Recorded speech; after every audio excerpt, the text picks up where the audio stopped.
Hello everyone, this is Dr. Jyoti Acharya, MLV Government College, Bhilwara. Today we are going to start a new topic, authority, power and responsibility. The name of paper is Principles of Management. आज हम प्राधिकार, सत्ता एवं दायित्व के बारे में नया टॉपिक शुरू करने जा रहे हैं और पेपर का नाम है प्रिंसिपल्स ऑफ मैनेजमेंट। सबसे पहले हम देखते हैं प्राधिकार किसे कहते हैं, अथॉरिटी क्या होती है। Just as authority is the key to the manager's job, delegation of authority is the key to organisation according to Koontz and O'Donnell. प्राधिकार या अथॉरिटी जो होती है, सबसे पहले हम समझ लेते हैं कि प्राधिकार एवं दायित्व दोनों ही जो होते हैं वो संगठन की कुशलता के लिए बहुत ही आवश्यक होते हैं। प्राधिकार दैट मीन्स अथॉरिटी एंड दायित्व दैट मीन्स रेस्पॉन्सिबिलिटी। प्राधिकार वह साधन है जिसके द्वारा एक अधिकारी अपने अधीनस्थों से कार्य करवा सकता है। उचित प्राधिकारों से ही कोई अधिकारी अपने दायित्वों को भली प्रकार पूरा कर सकता है। संक्षेप में हम यह कहें कि प्राधिकार सभी प्रबंधकीय कार्यों की कुंजी है तो भी कोई अतिशयोक्ति नहीं होगी। फेयोल के शब्दों में प्राधिकार आदेश देने का अधिकार तथा उसे पालन करवाने की शक्ति है और टेरी एवं फ्रैंकलिन के मतानुसार प्राधिकार दूसरों से कार्य करवाने का आदेश देने एवं उसकी अनुपालना करवाने का अधिकार है। तो इस प्रकार कुछ परिभाषाओं के अध्ययन से यह स्पष्ट होता है कि प्राधिकार किसी प्राधिकारी या अधिकारी का अधिकार है। अथॉरिटी क्या है? किसी भी अधिकारी का अधिकार है जिससे वह अपने अधीनस्थ कौन होते हैं? सबऑर्डिनेट्स को कार्य करने का आदेश दे सकता है तथा उस आदेश की अनुपालना करवा सकता है। अधिकार सामान्यतः पद में निहित होते हैं और जो व्यक्ति उस पद को स्वीकार करता है उसे उस पद के अधिकारों के उपयोग का अधिकार मिल जाता है। तो इस प्रकार प्राधिकार की कई विशेषताएं निकल के आती हैं। जैसे प्राधिकार किसी पद का अधिकार है जो उस पद धारित करने वाले व्यक्ति को प्राप्त होते हैं। प्राधिकार आदेश देने का अधिकार ही नहीं बल्कि आदेश की अनुपालना करवाने का अधिकार भी होता है। प्रत्येक अधिकारी को अधिकार अपने उच्चाधिकारी से प्राप्त होते हैं, मीन्स हायर अथॉरिटी से प्राप्त होते हैं। प्रत्येक अधिकारी को अपने अधिकार का उपयोग केवल औपचारिक पद पर रहते हुए ही कर सकता है। अधिकारों का उपयोग करते हुए अधिकारी अपने अधीनस्थों को प्रभावित करने वाले निर्णय ले सकता है। संगठनों में प्राधिकार वैध एवं उचित होने आवश्यक होते हैं। प्रत्येक अधिकारी के प्राधिकार सीमित होते हैं। प्राधिकार के उपयोग का अंतिम उद्देश्य संस्था के उद्देश्यों की प्राप्ति हेतु अधीनस्थों के व्यवहार को अनुकूल बनाना अथवा दिए गए आदेशों की अनुपालना करवाना होता है। प्राधिकार प्रबंधकीय कार्यों की कुंजी है। तो इस प्रकार हमने प्राधिकार की विशेषताएं पढ़ी। अब हम देखते हैं पावर या सत्ता या शक्ति किसे कहते हैं। कई बार प्राधिकार एवं सत्ता दोनों ही शब्दों को एक समान समझा एवं एक दूसरे के स्थान पर उपयोग किया जाता है, किंतु इन दोनों शब्दों में पर्याप्त अंतर है। वस्तुतः सत्ता शब्द का प्राधिकार से सत्ता शब्द जो है वो प्राधिकार से अधिक व्यापक है। सत्ता किसी व्यक्ति की वह योग्यता या क्षमता है जिससे वह दूसरों को प्रभावित कर सकता है और उनके व्यवहार को अपने अनुकूल बना सकता है। ग्रे एवं स्मेल्ट्जर के अनुसार एक परिभाषा देखते हैं हम। सत्ता दूसरों को प्रभावित करने की क्षमता है। बहुत छोटी सी डेफिनेशन है। Power is the ability to exert influence over others. संक्षेप में हम कह सकते हैं कि सत्ता किसी व्यक्ति की वह योग्यता या क्षमता है जिससे वह दूसरे व्यक्तियों या व्यक्तियों के समूह के विचारों एवं व्यवहार को प्रभावित कर सकता है। अब देखिए प्राधिकार के सोर्सेस क्या क्या होते हैं, स्रोत क्या होते हैं प्राधिकार के, सोर्सेस ऑफ अथॉरिटी। तो प्राधिकार के स्रोत के संबंध में भिन्न भिन्न विचारधाराएं प्रचलित हैं। कुछ विद्वान इस मत के हैं कि प्राधिकार संगठन के सर्वोच्च स्तर से जन्म लेते हैं एवं संगठन के क्रमागत स्तरों तक प्रवाहित होते हैं। कुछ विद्वान यह मत रखते हैं कि प्राधिकार संगठन के निचले स्तर पर अधीनस्थों की स्वीकृति से ही जन्म लेते हैं। विद्वानों का एक वर्ग ऐसा भी है जो यह मत रखता है कि प्राधिकार व्यक्ति की क्षमता से जन्म लेता है।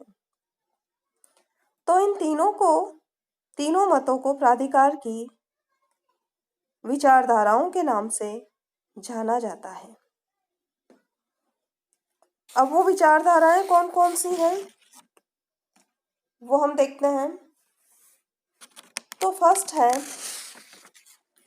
औपचारिक प्राधिकार विचारधारा, फॉर्मल थ्योरी ऑफ अथॉरिटी।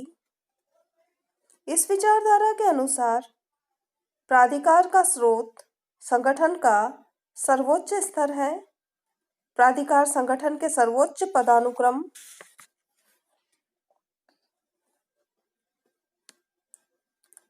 पर जन्म लेते हैं, जिन्हें संगठन के सभी स्तरों पर क्रमागत रूप में प्रत्यायोजन के द्वारा प्रवाहित किया जाता है।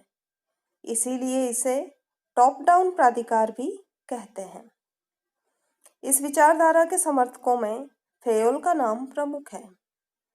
उनका मत है कि प्राधिकार उच्च स्थितियों पर जन्म लेते हैं तथा अधीनस्थ स्थितियों पर प्रत्यायोजित किए जाते हैं।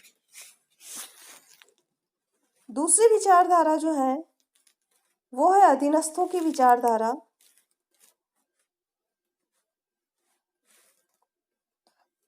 Thinking of subordinates. प्राधिकार का प्रयोग करते समय अधीनस्थों के मनोदशा को ध्यान में रखना परमावश्यक है। भिन्न भिन्न व्यक्तियों की मनोदशा भिन्न भिन्न होती है और प्राधिकार का प्रयोग करने से विभिन्न प्रतिक्रियाएं उत्पन्न हो सकती हैं। अतः प्राधिकार का प्रयोग करने से पूर्व यह सोच विचार अवश्य कर लेना चाहिए कि प्राधिकार के प्रयोग से कोई प्रतिकूल प्रतिक्रिया तो नहीं होती है। अब देखिए शारीरिक और मानसिक दशाएं भी जो है वो प्राधिकार के सोर्स होती हैं। Physical and mental conditions. कई व्यक्तियों की शारीरिक एवं मानसिक स्थिति ऐसी होती है कि वे कुछ आदेशों का पालन नहीं कर सकते हैं। अतः अधिकारियों को अपने प्राधिकार का प्रयोग करने से पहले अधीनस्थ की शारीरिक एवं मानसिक दशा को अवश्य ही ध्यान में रखना चाहिए। फिर है प्राकृतिक सीमाएं, नेचुरल लिमिटेशंस। कुछ सीमाएं प्राकृतिक होती हैं जिनके कारण आदेशों का पालन करना कठिन हो जाता है। उदाहरणार्थ एक अधिकारी अपने अधीनस्थ को यदि यह आदेश दे कि वह तत्काल वर्षा करे तो वह इस आदेश का पालन नहीं कर सकता। वर्षा का होना तथा न होना पूर्णतः प्राकृतिक कारणों पर निर्भर करता है। इसी प्रकार दिन को रात एवं रात को दिन में बदलने आदि आदि आदेशों का पालन नहीं करवाया जा सकता है। नेक्स्ट है तकनीकी सीमाएं।